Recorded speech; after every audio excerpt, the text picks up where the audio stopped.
Today, let's take the king of fruit, durian, and turn it into this cute little bomb. I remember a long time ago when I lived in New Zealand for half a year, I was introduced to this, bizarre to me at that point, when they cooked rice in milk. I was like, it's something I really could not comprehend, because as an Asian boy, we have rice savory, right?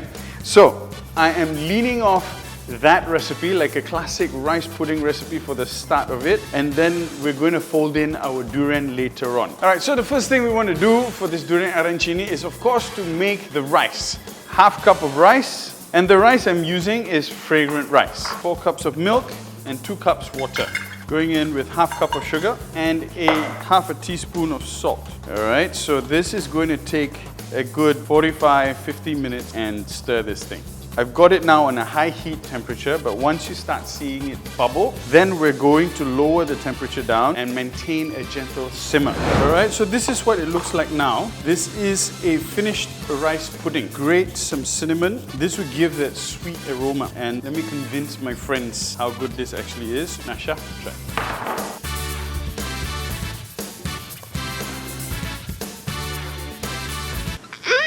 So good and tasty. This is where we remove the flesh of the durian, and we will be folding in this durian flesh into the rice pudding. Durian as it is like this, it's hard to fry this as it is unless you mix it with a lot of flour and turn it maybe into like a chokodok. So I thought arancini would be a good format to introduce durian goreng. Okay, so now we have the rice pudding that's done. What we're going to do is we're going to add in this durian flesh.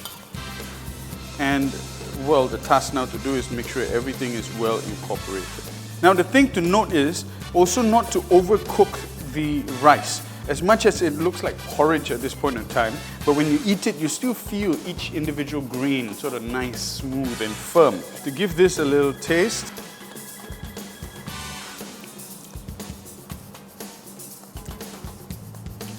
I realize it's so unfair that I just gave them the plain rice pudding without giving them the chance to try this out. Come guys. Wait, ini bu.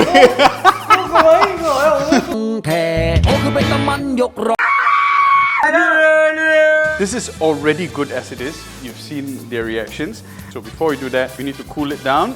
Alright, even this out into a nice thin layer. And what this does, it just helps to cool it down a lot faster.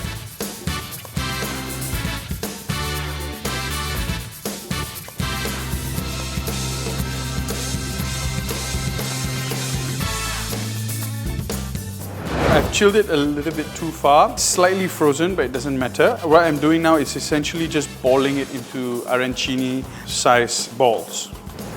Alright, so now our arancini has been nice and frozen. So this is where we're going to coat them in flour, eggs and some breadcrumbs before we fry it. There you go, some flour, eggs onto the breadcrumbs. Set them aside.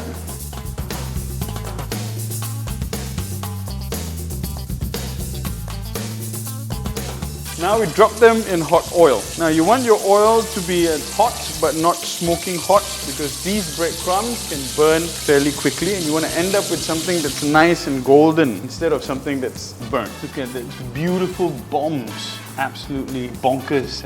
There you go, ladies and gentlemen. This is durian arancini, or fried durian if you will. Now just to show you how it looks like on the inside. Look at that, delicious, creamy durian.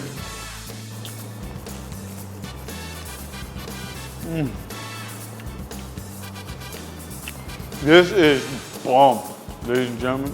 Absolute bomb.